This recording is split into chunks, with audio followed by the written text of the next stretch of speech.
अब देखते हैं साइकेट्रिक इलनेस और एंटी साइकोटिक ड्रग्स।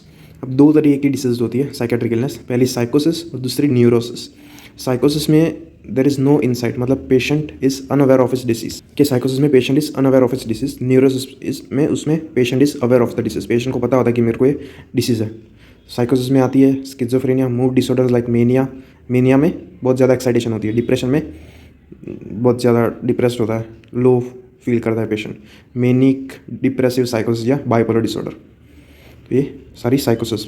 न्यूरोसिस में generalised anxiety disorder, phobias, OCDs, bulimia, post traumatic stress disorder, ये सारी न्यूरोसिस में। इसमें हम देखेंगे एंटी साइकोटिक ड्रग्स जो स्किज़ोफ्रेनिया के ट्रीटमेंट के लिए यूज़ होती है। अब एंटी साइकोटिक ड्रग्स दो टाइप की होती है, टिपिकल एंड एटिपिकल। अब साइकोसिस में होता क्या है, डोपामिन लेवल बहुत ज़्यादा इंक्रीज़ हो जाता है, डोपामिन लेवल बहुत ज़्यादा इंक्रीज़ हो जाता है, तो साइकोसिस होता है। तो हम ट्रीटमेंट में क्या करना होगा, हमें डोपामिन उसको कम करना होगा, तो हम डोपामिन रिसेप्टर एंटागोनिस्ट देंगे। तो एंटीसाइकोटिक ड्रग्स क्या करती है, डोपामिन रिसेप्टर को ब्लॉक कर देती है। अब डोपामिन इंक्रीज़ होगा तो साइकोसिस होता है, डोपामिन अगर डिक्रीज़ होगा तो पार्किंसंस होता है। तो ये इन दोनों की ट्रीटमेंट एक दूसरे से ऑपोजिट है कि antipsychotic drugs dopamine receptor blockers होते हैं और anti Parkinson drugs dopamine receptor agonist होते हैं। क्लियर। अब antipsychotic drugs typical and atypical. Typical antipsychotic drugs जो होती है they block only dopamine receptors, they block only dopamine receptor, उसमें D2 रिसेप्टर होता है, they only block D2 receptor. Atypical antipsychotics जो होता है वो D2 रिसेप्टर को भी ब्लॉक कर दिया, सेरोटोनिन 5-HT2 रिसेप्टर को भी ब्लॉक कर दिया, alpha 1 receptor blocker, beta blocker, बहुत सारे रिसेप्टर को ब्लॉक कर दिया, इसलिए ये एटिपिकल है। Typical and atypical and most drug possess both this property. तो अगर ज़्यादा D2 रिसेप्टर को ब्लॉक करिए तो इट इज़ टिपिकल एंटीसाइकोटिक, ज़्यादा सेरोटोनिन या बाकी रिसेप्टर को ब्लॉक करिए तो इट इज़ एटिपिकल एंटीसाइकोटिक। पहले टिपिकल एंटीसाइकोटिक्स, इसमें 3 क्लासिफिकेशन है, strong D2 blockers, weak and intermediate D2 blockers. Strong में haloperidol, droperidol and fluphenazine, haloperidol, droperidol and fluphenazine. Weak में क्लोरप्रोमेजिन एंड थायोरिडाजिन, के जिन वाले और ये डोल वाले। फिर इंटरमीडिएट में थायोथिक्सैन, क्लोरफ्रोथिक्सैन। ये सारी टिपिकल एंटीसाइकोटिक्स क्या करेंगे, डोपामिन रिसेप्टर को ब्लॉक कर देगी, तो डोपामिन कम हो जाएगा बॉडी में। अब इनके साइड इफ़ेक्ट्स बहुत ज़्यादा होते हैं और इंपॉर्टेंट होते हैं। तो पहला important side effect is extra pyramidal symptoms. Extra pyramidal symptoms produce करती है ये टिपिकल एंटीसाइकोटिक ड्रग्स।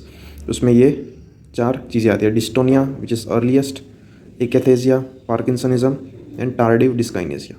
और fifth is malignant neuroleptic syndrome, malignant neuroleptic syndrome. तो ये 5 चीज़ें आती है एंड एक्स्ट्रा पिरामिडल सिम्टम्स में, dystonia, akathisia, parkinsonism, tardive dyskinesia and malignant neuroleptic syndrome। तो ये 5 चीज़ें आती है and they are most common associated with strong D2 blockers. Strong D2 blockers वो ये एक्स्ट्रा पिरामिडल सिम्टम्स ज़्यादा प्रोड्यूस करती है। अब एक्स्ट्रा पिरामिडल सिम्टम्स उसकी ट्रीटमेंट के लिए देंगे हम benzhexol. Benzhexol is the drug of choice for dystonia and parkinsonism. Benzhexol is an anticholinergic, okay, it is an anticholinergic, so it can be used in treatment of dystonia and parkinsonism, उनके लिए drug of choice है। फिर एकैथेसिया, MNS के लिए भी use हो सकती है ये। तो ये benzhexol, it is contraindicated in tardive dyskinesia, कि याद रखना benzhexol it is contraindicated in tardive dyskinesia. ये क्यों, ये हम देखते हैं बाद में। पार्किंसनिज्म के लिए एक तो ये एंटीकोलिनर्जिक बेंजहेक्सोल, दूसरी एंटीहिस्टामिनिक लाइक प्रोमिथाजिन भी यूज़ कर सकते हैं। एकैथेसिया का मतलब क्या होता है, रेस्टलेसनेस, उसमें भी ये बेंजहेक्सोल यूज़ हो सकती है।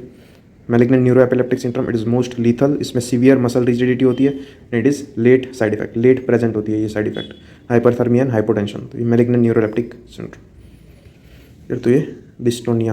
अब एक ऐसी एंटी इमेटिक ड्रग है विच कॉज एक्यूट डिस्टोनिया, वो है metoclopramide. Anti emetic drug causing acute dystonia. Dystonia का मतलब होता है abnormal posture, abnormal posture. So anti emetic drug causing acute dystonia is metoclopramide, तो ये याद रखना है। तो ये हमने देखा है एक्स्ट्रा पिरामिडल सिम्टम। फिर propranolol is the drug of choice for akathisia. Malignant neuroleptic syndrome के लिए डेंट्रोलिन एंड टार्डिव डिस्काइनेसिया के लिए वेल्बेनाजिन। वेल्बेनाजिन टार्डिव डिस्काइनेसिया के लिए वेल्बेनाजिन इज़ अ वीमैट इनिबिटर, ये याद रखना, वीमैट इनिबिटर। अब इसकी pathogenesis, so it is different from all other extrapyramidal symptoms. इसमें एबनॉर्मल स्लो मूवमेंट्स होती है which develops over years, occurs due to withdrawal of antipsychotic drugs. अब एंटीसाइकोटिक ड्रग्स क्या करती है, डोपामिन रिसेप्टर को उनको ब्लॉक कर देती है। अब जब तो यहाँ पे डोपामिन एक्यूमुलेट होता रहेगा। अब जब भी हम ये एंटीसाइकोटिक ड्रग्स विड्रॉ करते नहीं देते, तो फिर ये जो रिसेप्टर है वो डोपामिन से ओवर सेंसिटाइज हो जाएगी टू डोपामिन, कि they will become over sensitise to dopamine, तो ज़्यादा डोपामिन बाइंड करेगा leading to tardive dyskinesia. So chronic blockade of D2 receptor leads to super sensitivity. Therefore, dopamine depleters like valbenazine is the VMAT2 inhibitor used for treatment. फिर तो ये tardive dyskinesia. तो हमने कितनी side effect देखी, extra paramedical symptoms देखे, उसमें आती है acute dystonia, akathisia, parkinsonism, malignant neuroleptic syndrome and tardive dyskinesia, और सबकी ट्रीटमेंट देखी। उसके बाद next side effect is hyper prolactinaemia. Dopamine क्या करता है, प्रोलैक्टिन के सीक्रेशन को इनहिबिट करके रखता है। डोपामिन प्रोलैक्टिन सीक्रेशन को इनहिबिट करके रखता है। तो अगर हम डोपामिन रिसेप्टर ब्लॉकर देंगे तो हाइपर प्रोलैक्टिनिमिया होगा, या डोपामिन रिसेप्टर ब्लॉकर देंगे तो हाइपर प्रोलैक्टिनिमिया होगा। फिर acetylcholine inhibitors, sorry anticholinergic effect भी होंगी, like dryness, blurring of vision, urinary retention. Low BP होगा, H1 एंटागोनिस्ट से सीडेशन होगा, सीजर्स होंगे, ये सारे उसके side effects. Disadvantages of typical drugs, तो जो हमने साइड इफेक्ट्स देखे ये, and they are not effective against negative symptoms. Schizophrenia में पॉजिटिव सिम्टम्स होते हैं और नेगेटिव सिम्टम्स होते हैं। So typical antipsychotics they are effective against only positive symptoms. ये नेगेटिव सिम्टम्स को ट्रीट नहीं करते, कि टिपिकल एंटीसाइकोटिक्स नेगेटिव सिम्टम्स को ट्रीट नहीं करते, ये याद रखना। तो इसलिए उसके बाद आ जाती है antipsychotic drugs, sorry atypical antipsychotics. Advantages, lesser side effects and effective against both positive and negative symptoms. Drugs clozapine, risperidone, olanzapine etcetera, ये सारी एटिपिकल एंटीसाइकोटिक्स। इनमें एक्स्ट्रा पैरामेडिकल साइड इफेक्ट्स कम होंगे, लेकिन दूसरे साइड इफेक्ट्स होंगे, like increasing glucose, increasing lipids, weight gain, insulin resistance. Increase glucose, increase lipids, उनको कहेंगे लाइपोडिस्ट्रोफी सिंड्रोम। लाइपोडिस्ट्रोफी सिंड्रोम ये क्लोजापिन एंड ओलेंजापिन में ज़्यादा होता है। लाइपोडिस्ट्रोफी सिंड्रोम, ग्लूकोज इंक्रीज होगा, लिपिड्स इंक्रीज होंगे, इंसुलिन रेजिस्टेंस होगा, वेट गेन होगा, ये सारे साइड इफेक्ट्स होते हैं। लेकिन एक्स्ट्रा पैरामेडिकल सिम्टम्स वो नहीं होंगे या कम होंगे। So atypical antipsychotics they are the first line management of schizophrenia. Okay, atypical antipsychotics देंगे पहले। और एटिपिकल एंटीसाइकोटिक्स जो होता है वो डोपामिन को तो इनहिबिट करती है, साथ में serotonin, alpha 1 receptor blocker, beta blocker, serotonin blocker, इन सबको भी इनहिबिट करती है, इसलिए ये सारे साइड इफेक्ट्स। पहली ड्रग है clozapine, it is drug of choice for resistant schizophrenia. Resistant schizophrenia में यूज होती है। एडवर्स इफेक्ट इसका agranulocytosis, seizures, myocarditis, sedation and sialorrhoea. Clear, due to alpha 2 blockade and M4 receptor stimulation. तो agranulocytosis, seizures, myocarditis, sedation, ये important याद रखना है। Clozapine used for resistant schizophrenia. Quetiapine it causes cataract. Ziprasidone causes torsades de pointis, QT prolongation. Ziprasidone. And risperidone. Risperidone, it has maximum D2 blocking properties among the atypical drugs. So maximum extrapyramidal symptoms का risk सबसे ज़्यादा होगा रिस्पेरिडोन में। जो ज़्यादा D2 block करेगा उनमें एक्स्ट्रापिरामिडल symptoms ज़्यादा होंगे, हाइपर प्रोलैक्टिनिमिया भी ज़्यादा होगा। तो ये risperidone, it is a atypical drug with maximum D2 blocking properties. So there is maximum risk of extrapyramidal symptoms and hyperprolactinemia among atypical drugs. Risperidone. फिर pimavanserin, it blocks only 5-HT2 receptor, only serotonin receptor block करती है, so it has no extrapyramidal symptoms and is specifically approved for treatment of Parkinsonism-induced mental anomalies. Parkinson-induced mental anomalies. Uses of antipsychotic drugs, एक तो anti emetic properties भी होती है and anti manic properties. तो anti emetic, anti manic properties. फिर साइकोसिस, then Huntington's chorea. Okay, Huntington's chorea ये याद रखना है। और टिक डिसऑर्डर, उसमें there is repetitive contraction of group of muscles. तो एंटी इमेटिक, एंटी मेनिक, साइकोसिस, Huntington's chorea and tic disorder, तो ये यूजेस ऑफ एंटीसाइकोटिक ड्रग्स। हम देखेंगे अफेक्ट डिसऑर्डर। इसमें acute mania and bipolar disorder आते हैं। पहले मेनिया, डिप्रेशन और बाइपोलर डिसऑर्डर होते क्या, तो इसके लिए हमें देखना पड़ेगा BDNF। All the affect disorder depends on the BDNF which is brain derived neurotrophic factors. अगर BDNF का लेवल इंक्रीज हो गए तो मेनिया होगा, मतलब इंक्रीज एक्साइटेशन। अगर BDNF के लेवल डिक्रीज होंगे leading to depression. Increase BDNF तो मेनिया, डिक्रीज BDNF तो डिप्रेशन। अगर फ्लक्चुएट होते रहते हैं BDNF के लेवल्स तो it leads to bipolar disorder. कभी मेनियक होगा, कभी डिप्रेस्ड होगा पेशेंट, तो बाइपोलर डिसऑर्डर उसमें फ्लक्चुएटिंग लेवल्स होते हैं BDNF। अभी BDNF जो है it is required for neuro protection and neuroplasticity. Neuroplasticity मतलब कनेक्शन बिटवीन द न्यूरॉन्स। अब BDNF इंक्रीज होगा तो मेनिया, BDNF डिक्रीज तो डिप्रेशन। क्लियर इतना। अब anti mania and bipolar disorder drugs, तो उसमें मोस्ट इंपॉर्टेंट ड्रग है इट इज़ लिथियम। अब पहले pathogenesis pathway of BDNF synthesis देख लेते हैं। तो पहला बीटा कैनिन पाथवे। अब beta catenin it increases BDNF synthesis. कि beta catenin it increases BDNF synthesis, बस याद रखना है। अगर ये बीटा कैनिन उसका ब्रेकडाउन होगा तो फिर BDNF का लेवल वो भी कम हो जाएगा। दूसरा पाथवे GPCR पाथवे। GPCR भी इट इंक्रीजेस BDNF लेवल्स। जब भी BDNF के लेवल डिक्रीज होते हैं तब GPCR पाथवे एक्टिवेट होता है, which is ji protein couple receptor, तो उससे BDNF के लेवल वापस नॉर्मल हो जाते हैं। अब लिथियम जो है वो BDNF के लेवल को इंक्रीज भी करवा सकता है और डिक्रीज भी करवा सकता है। BDNF लेवल डिक्रीज कब करवाएगा? Bye blocking the GQ subtype receptor, तो इससे वो मोनोफॉस्फेटेस एंजाइम उसको ब्लॉक करेगा, आयोनोसिटोन मोनोफॉस्फेटेस एंजाइम, वो हम बाद में देखते हैं क्या होता है। तो इस एंजाइम को ब्लॉक करेगा तो BDNF सिंथेसिस जो होगा वो ब्लॉक हो जाएगा, तो इससे डिक्रीज इन BDNF लेवल, तो decrease neuroplasticity and neuro production. तो ये लिथियम की एक मैकेनिज्म ऑफ एक्शन है। So mania is controlled by this mechanism. Mania उसमें BDNF लेवल को हमें कम करना होगा, तो lithium acts by blocking the inositol monophosphate enzyme and GQ subtype receptor. तो इससे दोनों पाथवेज ब्लॉक हो गए तो BDNF कम हो गया, तो इससे मेनिया ट्रीट हो जाएगा। Lithium it is a drug of choice of prophylaxis of mania, drug of choice of bipolar disorder. Lithium जो है it takes 2 weeks for its action, 2 week लगते हैं तब उसकी एक्शन इफेक्टिव होती है, इसलिए प्रोफाइलैक्सिस में it is the drug of choice. लेकिन एक्टिव ट्रीटमेंट में lithium is combined with any other drug, mostly it is atypical antipsychotics. Drug of choice for mania it is atypical antipsychotics and other mania antimania drugs they are sodium valproate and carbamazepine. ये हम आगे देखते हैं। तो ये lithium की action हो गई जिससे मेनिया ट्रीट होता है। अब डिप्रेशन कैसे ट्रीट होगा? तो lithium it also inhibits GSK3 उसको इनहिबिट करेगा। ये GSK3 क्या करता है? बीटा कैटेनिन का डिग्रेडेशन करवाता है। लिथियम ने इसको इनहिबिट कर दिया तो बीटा कैटेनाइन का डिग्रेडेशन नहीं होगा, तो बीटा कैटेनिन लेवल इंक्रीज हो गए, तो इससे BDNF लेवल इंक्रीज हो गए, तो इससे डिप्रेशन ट्रीट होगा। तो इससे लिथियम और lithium like drugs they are called mood stabilisers. BDNF level increase भी करवा सकते हैं और डिक्रीज भी करवा सकते हैं। ये दोनों मैकेनिज्म। पहली GSK3 इनहिबिटर्स, ये it blocks G protein couple receptor and inositol monophosphate enzyme, जिससे BDNF कम होगा। तो होपफुली क्लियर हो गई होगी मैकेनिज्म ऑफ एक्शन। अब treatments with decays suicidal tendency, तो वो एक लिथियम है, क्लोजापिन एंड इलेक्ट्रोकन्वर्सिव थेरेपी, कि 3 चीज़ों से सुसाइडल टेंडेंसी को डिक्रीज होती है, lithium, clozapine and electroconvulsive therapy. Other use of lithium it is drug of choice for hypnic headache during sleeping and leukopenia. Lithium के यूजेस क्या है? एक तो acute mania, depression, bipolar disorder and neutropenia.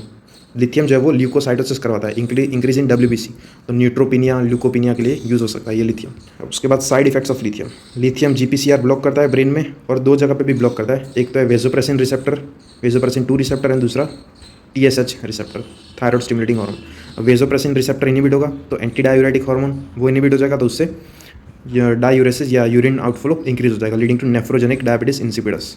कि vasopressin inhibit होगा तो anti diuretic hormone act नहीं कर पाएगा, तो उससे इंक्रीजिंग यूरिन आउटपुट होगा, leading to nephrogenic diabetes insipidus, या फिर कह सकते हैं lithium induced diabetic insipidus.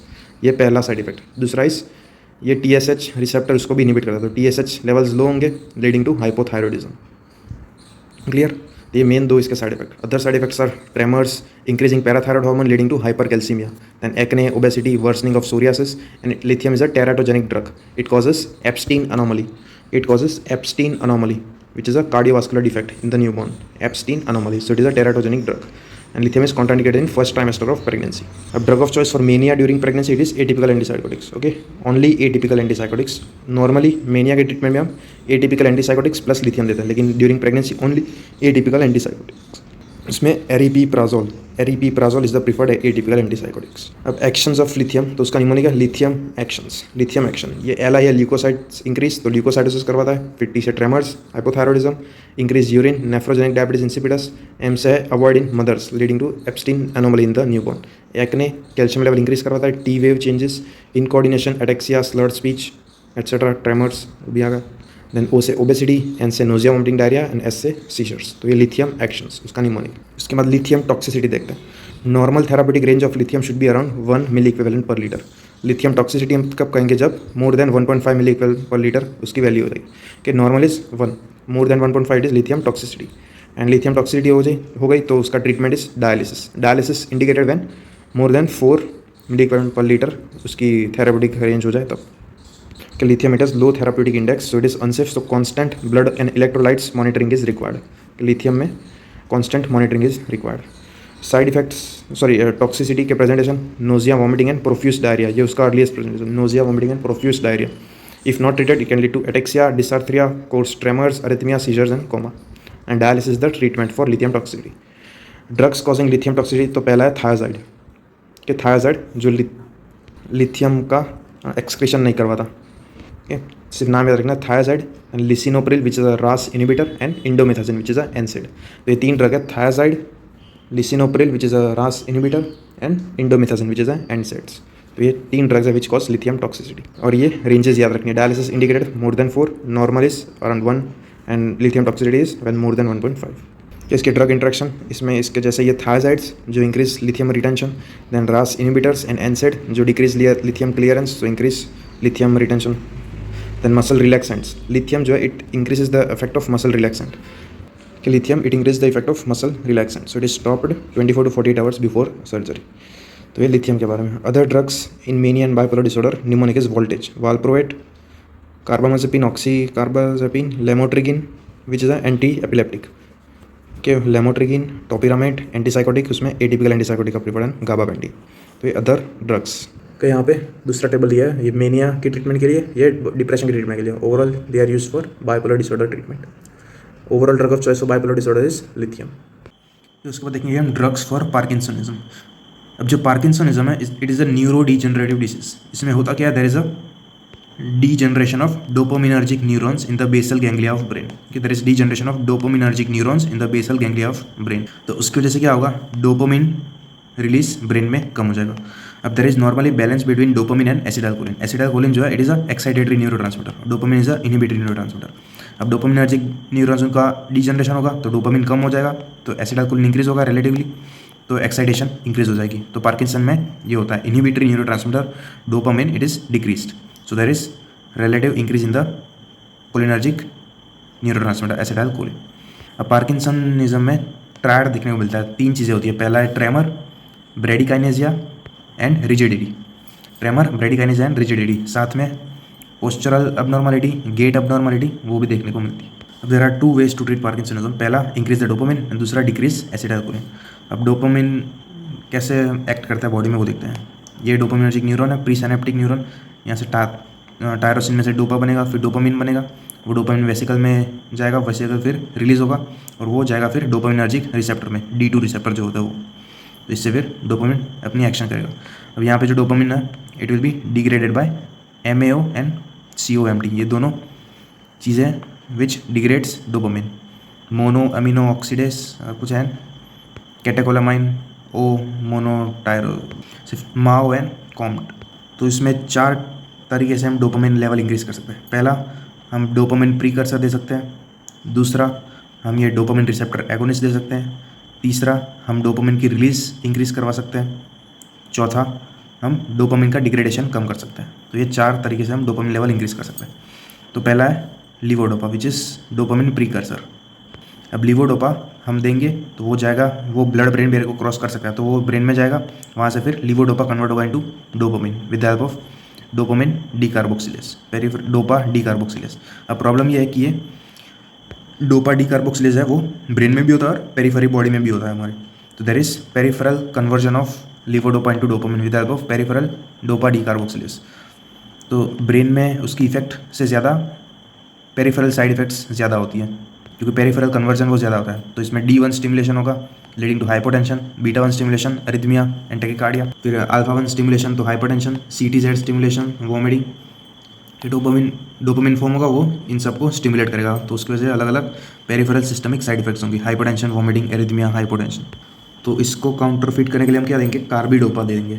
Levodopa के साथ कार्बिडोपा देंगे। कार्बिडोपा क्या करेगा, it will competitively inhibit the conversion of levodopa to dopamine in the periphery. ये कम्पीट करेगा with levodopa for this conversion to dopamine. It is a peripheral dopa decarboxylase inhibitor. कि peripheral dopa decarboxylase inhibitor, तो periphery में inhibit हो जाएगा, तो फिर सारा लीवोडोपा वो ब्रेन में जाएगा और वहाँ पे कन्वर्ट होगा। सो कार्बिडोपा क्या करेगा, it will increase the efficacy of levodopa and decrease peripheral side effects of dopamine. Central side effects they are not reduce, okay, central side effects they are not reduce. Central side effect क्यों होंगे, due to excessive increase in the dopamine, वो हम देखते हैं। Vitamin B complex या specifically vitamin B6 cannot be given with levodopa, it decrease the efficacy by increase the peripheral formation of dopamine. Levodopa की efficacy को कम करता है, इसलिए विटामिन B6 या विटामिन B कॉम्प्लेक्स हम नहीं दे सकते साथ में लीवोडोपा के। अब due to excessive dopamine in the brain it causes साइकोसिस। So all anti parkinsonism drugs they cause साइकोसिस। साइकोसिस मतलब इंक्रीज डोपामिन सिंथेसिस हो जाता है। सो साइकोसिस can manifest as dyskinesia and abnormal behaviour. अब यहाँ पे हमें ऑन ऑफ फिनोमेना देखने को मिलता है, ओके, एंटी पार्किंसन ड्रग्स में ऑन ऑफ फिनोमेना देखने को मिलता है।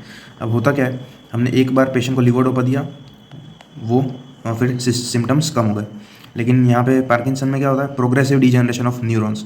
तो डोपामिन और कम होता जा रहा है और कम होता जा रहा है, हम जितना डोज दे रहे थे उससे फिर सिम्टम्स कम नहीं होंगे, तो एक टाइम के बाद सेचुरेशन आ जाएगा, जिसे कहता है wearing off phenomena.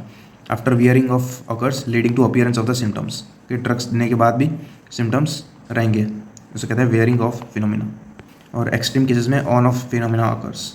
During on period excess dopamine leads to साइकोसिस and during off period lack of dopamine leads to parkinsonism symptoms. कि ऑन फिनोमिना में ज़्यादा डोपामिन होगा तो साइकोसिस होगा, ऑफ फिनोमिना में कम डोपामिन होगा तो पार्किंसन सिम्टम्स होंगे। क्लियर, तो ये वेयरिंग ऑफ फिनोमिना है, ऑन एंड ऑफ फिनोमिना। तो ये था पूरा लीवोडोपा के बारे में। क्लियर, लीवोडोपा एंड कार्बिडोपा हम साथ में देंगे। उसके बाद सेकेंड ड्रग इज एमेंटेडिन। अब एमेंटेडिन जो है it is a coincidental drug for parkinsonism.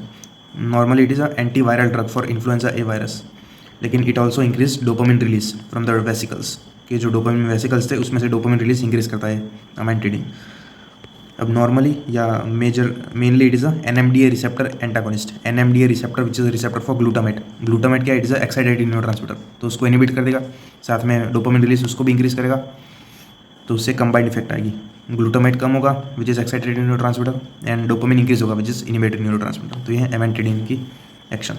Side effect है इसका है ankle oedema which is reversible, livedo reticularis which is pinkish pigmentation of skin in the form of mushroom, pinkish pigmentation in the skin, livedo reticularis and ankle oedema, and it is the only anti parkinsonism drug to treat dyskinesia. Dyskinesia के treatment के लिए हो सकता है, ले सकते हैं amantadine. It is a NMDA antagonist. तो ये दूसरी ड्रग हो गई एमेंटेडिन। फिर है Comte inhibitor and MAO inhibitor. MAO it is of two types, MAO A and B। A जो है it is present at all places, B is present specifically in brain, तो हमें माओ B इनिबिटर्स देना है। It metabolize dopamine mainly.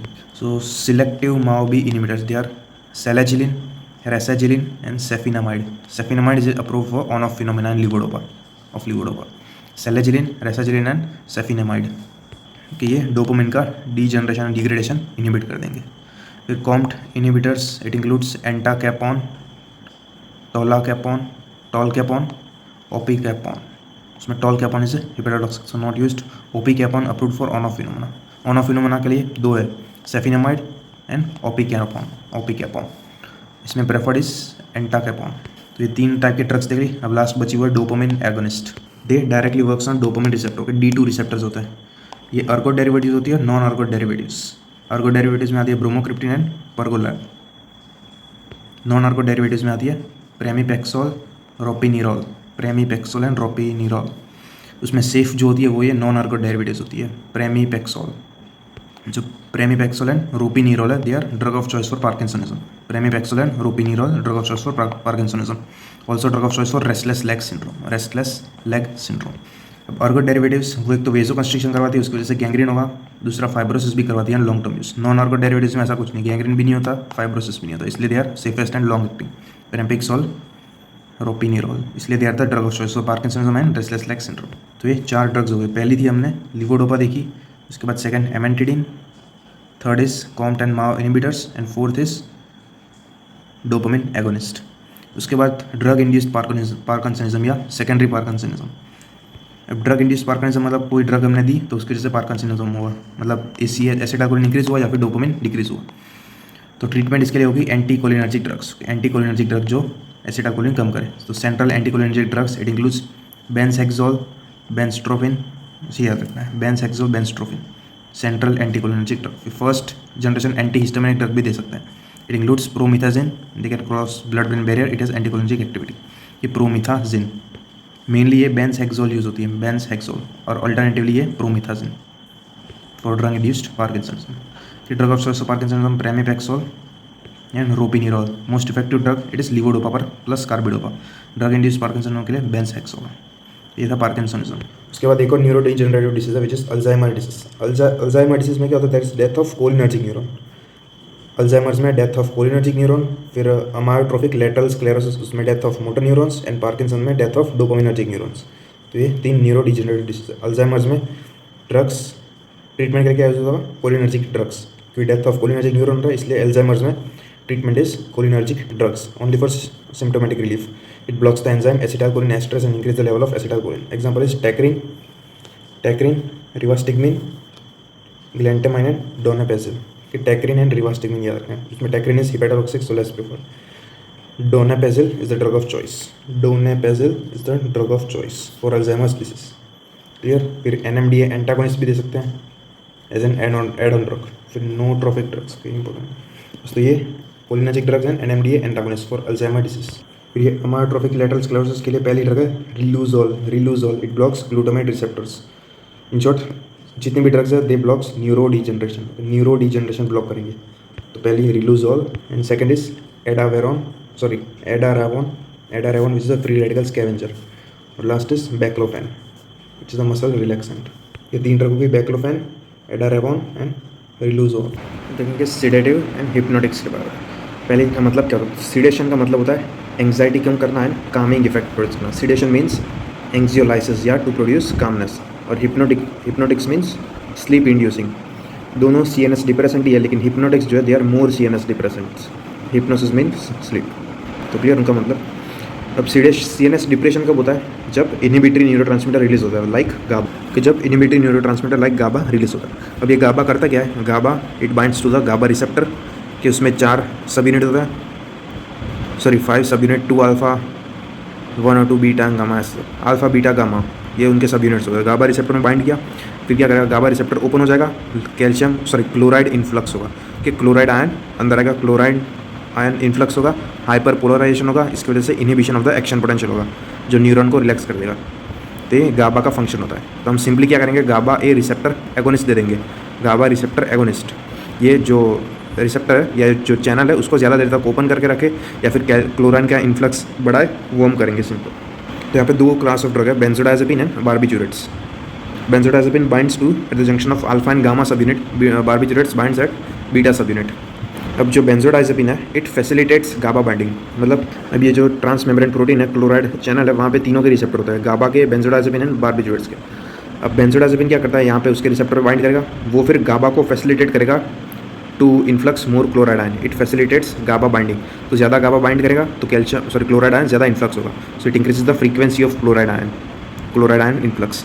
Benzodiazepine. Barbiturates क्या करेगा? यहाँ पे उसके रिसेप्टर में बाइंड करेगा और डायरेक्टली ये क्लोराइड चैनल को ओपन कर देगा, so it directly opens the chloride channel, so it is GABA mimetic. It increases the duration of the chloride channel opening. Clear. Benzodiazepine and barbiturates is the GABA mimetic agent, directly chloride channel को open कर देता है। It increase the duration of the opening of the channel. और benzodiazepine facilitates GABA binding, so उसकी वजह से फिर ज़्यादा frequency of chloride ion influx होता है। क्लियर। अब एक बार ये हो जाएगा, इट रिलैक्सेस द न्यूरॉन। फिर क्या करेगा? वो सीडेशन होगा, हिप्नोसिस होगा, anti epileptic effect, muscle relaxation, amnesia, वो सब भी होगा। तो ये सारी इफेक्ट्स होगी due to this hyper polarisation.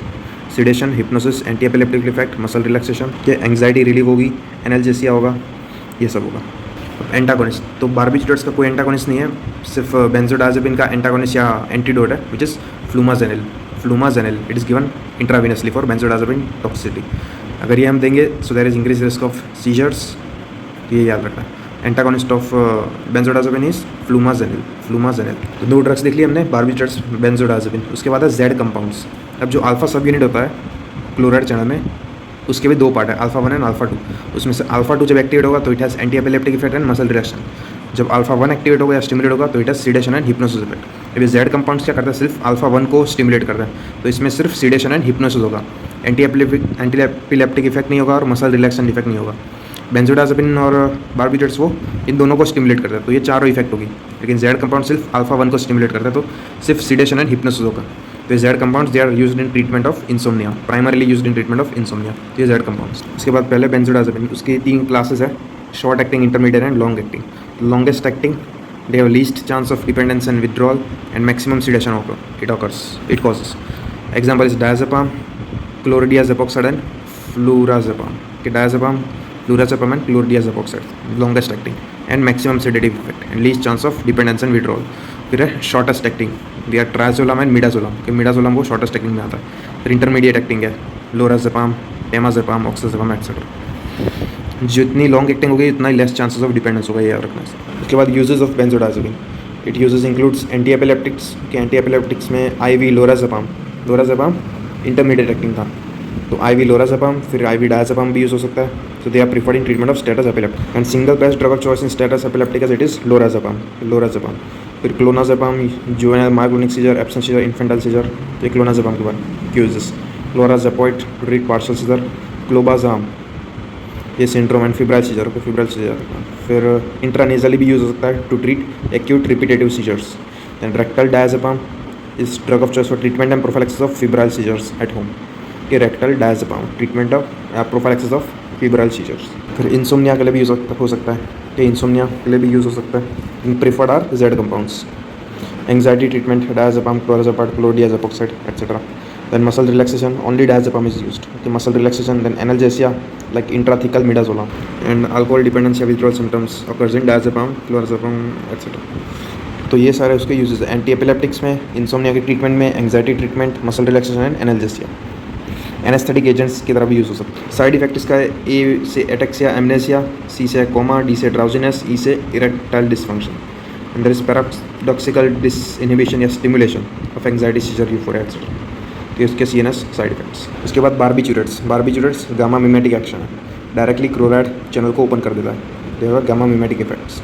अब बारबिचूरेट्स इसमें टॉक्सिसिटी डिपेंडेंस वो ज़्यादा होते हैं। It has steep dose response का होता है, इसलिए देयर इज एक तो हाईली अनसेफ टू यूज़ है, दूसरा एक तो हायर एडिक्शन हो सकता है, विड्रॉल सिम्टम्स बहुत जल्दी आएंगे, डिपेंडेंस बहुत ज़्यादा होगा। तो ये सारे उसके साइड इफेक्ट्स हैं बारबिचूरेट्स के। बेंजोडाइज़ेपिन में ऐसा नहीं होता। इसमें भी ultra short and long acting. Ultra short में they have high lipid solubility, example is thiopentone it is used as IV anaesthetic agent. Thiopentone used as IV anaesthetic agent.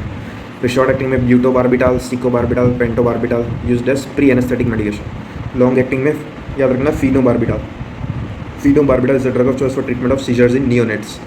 It is a drug of choice for treatment of seizures in neonates, phenobarbital. और seizures children में क्यों होता है? Due to hypoxic ischaemic encephalopathy. And ये also use होता है in treatment of Crigler Najjar syndrome, status epilepticus में। तो ये उसके यूज हो गए। Side effect again same, confusion, drowsiness, paradoxical disinhibition, hyperalgesia. Most important side effect is acute intermediate porphyria. Barbiturates जो है they are enzyme inducers. So they induce delta amino levulinic acid synthase leading to increased porphyrin synthesis increase होगा leading to acute intermediate porphyria. कि उसका most common या most important side effect acute intermediate porphyria. तो ये uses है and side effect of barbiturates, और ये उनके क्लासिफिकेशन। फिर Z compounds they are preferred to benzodiazepine in insomnia and jet lag, के मेनली यूज होता है इनका इंसोम्निया एंड जेट लैग में for sleep induction and maintenance. α1 सब यूनिट को स्टिमुलेट करता है। एग्जाम्पल ज़ोल्पिडेम, ज़ेल्प्लॉन, बस याद रखना ज़ोल्पिडेम एंड ज़ेल्प्लॉन।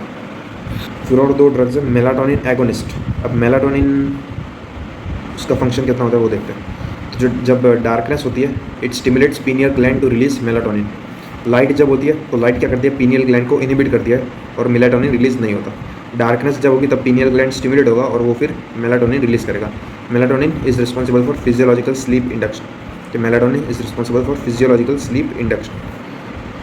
और melatonin agonist example is ramelteon stimulates melatonin 1 and 2। So sleep induction के लिए यूज़ होता है। तो melatonin agonist, ramelteon used for only for sleep induction, maintenance के लिए नहीं। Z compounds induction and maintenance दोनों के लिए, लेकिन melatonin agonist only for sleep induction and jet lag, and they are less efficacious compare to benzodiazepine and Z compounds. फिर last group of drug है orexin receptor antagonist, dual orexin receptor antagonist. अब ये orexin जो है it causes wakefulness, increase appetite and produce anti stress effect. अब ये orexin को हम इनिबिट कर देंगे, एंटागोनिस्ट दे देंगे, तो फिर वेकफुलनेस डिक्रीज होगी या स्लीप इंडक्शन होगी या मेंटेनेंस होगी। तो dual orexin receptor antagonist example is suvorexant, और ये used for sleep maintenance. Okay, जो मेलाटोनिन एगोनिस्ट था फॉर स्लीप इंडक्शन, ये डोरा जो है for sleep maintenance. Side effect इसका worsening of depression and suicidal tendency, example is इसका suvorexant. फिर इंसोम्निया के ट्रीटमेंट स्लीप इंडक्शन के लिए रेमेल्टियन, मेलाटोनिन एगोनिस्ट, मेंटेनेंस के लिए डोरा, सुवोरेक्सेंट। जेड कंपाउंड दोनों के लिए, इंडक्शन एंड मेंटेनेंस के लिए। फिर GABA agonist we are benzodiazepine, barbiturates, Z compounds. और मेलाटोनिन एगोनिस्ट ये long short and ultra short acting.